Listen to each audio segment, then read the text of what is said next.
There's a part of your brain sitting right behind your forehead that decides who you are on your best day. Whether you pause before reacting, plan ahead, resist the second biscuit, and see a tough moment through. It's called the prefrontal cortex. And it's the last part of the brain to fully grow up.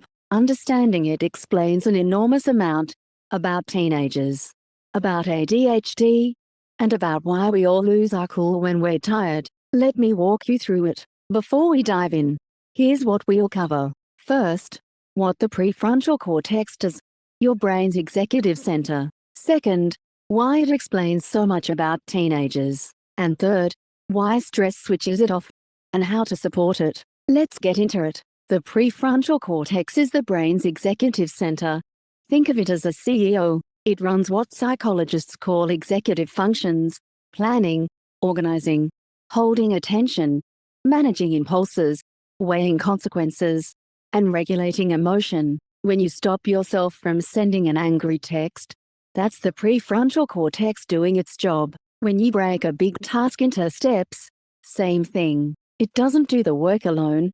It's the manager, coordinating the rest of the brain, especially calming down the emotional alarm system deep inside called the amygdala. Here's the fact that changes how you see your teenager. The prefrontal cortex isn't fully developed until roughly the mid-20s.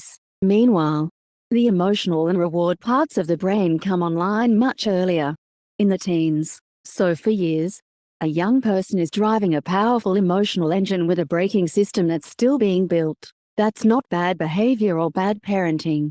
It's neuroscience. It's why teens can be brilliant and impulsive in the same afternoon. And it's why patient, external structure from adults acts as a stand-in set of brakes while their own finish developing. Now, the CEO has an off switch: stress. When we're frightened, exhausted or overwhelmed, the emotional alarm takes over and effectively benches the prefrontal cortex. This is why you can't think clearly in an argument, why willpower collapses when you're shattered, and why just calm down and think is useless advice to someone who's flooded. The thinking brain has temporarily gone offline. Knowing this is oddly freeing.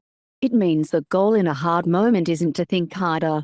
It's to get regulated first, then think. The good news: you can strengthen the conditions your prefrontal cortex needs. Sleep is non-negotiable. It's when the brain resets. Regular movement measurably supports executive function. Mindfulness practice, over time, strengthens the pause between feeling and reacting. And for kids and teens, external scaffolding, routines, visible reminders. Calm adults does the executive job from the outside until the inside catches up.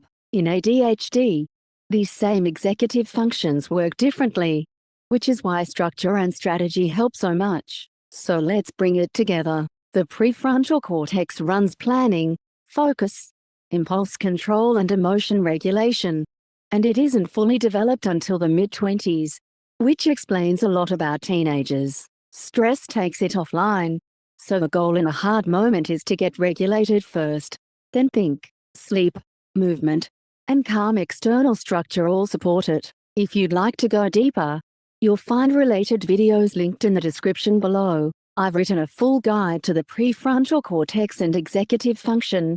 It's linked below. If you're a parent trying to understand a teenager, or you're navigating attention and emotion regulation, Potentialz Unlimited in Bella Vista supports children, teens and adults across the Hills District.